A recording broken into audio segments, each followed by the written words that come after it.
ಅಂತೆಯೇ ಮಂತ್ರಾಲಯ ಪ್ರಭುಗಳು 24,000 ಶ್ಲೋಕಗಳ ಈ ಬೃಹದ ಕೃತಿಯನ್ನು ಕೇವಲ 11 ಶ್ಲೋಕಗಳಲ್ಲಿ ಸಂಗ್ರಹ ಮಾಡಿಕೊಟ್ಟಿದ್ದಾರೆ.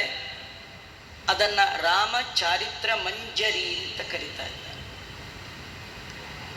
ಆಚಾರ್ಯರು ಕೆಲವೇ ಅಧ್ಯಾಯಗಳಲ್ಲಿ ತಮ್ಮ ಶ್ರೀಮನ್ ಮಹಾಭಾರತ ತಾತ್ಪರ್ಯ ನಿರ್ಣಯದ ಒಳಗೆ ರಾಮಾಯಣದ ನಿರ್ಣಯವನ್ನು ಮಾಡಿಕೊಟ್ಟಿದ್ದಾರೆ. ಈ ರಾಮಾಯಣದ ಒಳಗೆ ಸುಂದರಕಾಂಡ 50ಕ್ಕೂ ಮಿಕ್ಕ ಅಧ್ಯಾಯಗಳಿಂದ ಇರ್ತಕ್ಕಂಥದ್ದು. ಸಾವಿರಾರು ಶ್ಲೋಕಗಳಿದೆ, 50ಕ್ಕೂ ಮಿಕ್ಕ ಅಧ್ಯಾಯಗಳಿಂದ ಕೂಡಿದೆ. ನಿತ್ಯದಲ್ಲಿ ಪಾರಾಯಣ ಮಾಡಬೇಕು.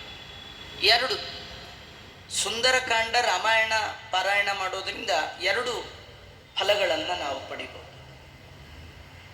ಮುಖ್ಯವಾಗಿ ಕಳೆದ ವಸ್ತು ಸಿಗುತ್ತಂತೆ.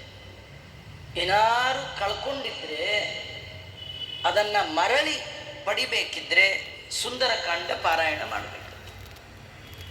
ಅದು ರಾಮದೇವರು ಸೀತೆಯನ್ನು ಕಳ್ಕೊಂಡಿದ್ರು, ಪಡೆದದ್ದು ಈ ಸುಂದರಕಾಂಡದಲ್ಲಿ. ಹಾಗೆ ನಾವು ಕೂಡ ಏನಾರು ಕಳ್ಕೊಂಡಿದ್ರೆ ಸುಂದರಕಾಂಡ ಶ್ರವಣ, ಸುಂದರಕಾಂಡ ಪಾರಾಯಣ ಬಹಳ ಉತ್ತಮ. ಆಚಾರ್ಯ, ನಾವೇನು ಕಳ್ಕೊಂಡಿಲ್ಲ, ನಾಳೆಯಿಂದ ಪುರಾಣಕ್ಕೆ ಬರೋಣೋ ಬೇಡವೋ? ಕಳ್ಕೊಂಡವ್ರು ಮಾತ್ರ ಬರಬೇಕಾ ಹೇಗೆ? ನಿಮ್ಗೆ ಆಶ್ಚರ್ಯ ಗೊತ್ತಾ? ನನ್ನೂ ಸೇರಿ ನಾವೆಲ್ಲ ತುಂಬ ಮುಖ್ಯವಾದದ್ದನ್ನು ಕಳ್ಕೊಂಡ್ಬಿಟ್ಟಿದೆ. ಕಳ್ಕೊಂಡಿರೋದು ಮಾತ್ರ ಅಲ್ಲ,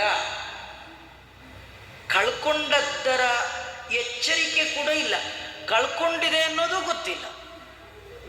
ಗೊತ್ತಿದ್ರೆ ಹುಡುಕ್ಬೋದ್ರಿ, ಕಳೆದೋಗಿರೋದು ಗೊತ್ತಿಲ್ಲ. ಏನು ಕಳೆದಿಲ್ವೇನೋ ಅನ್ನೋ ಥರ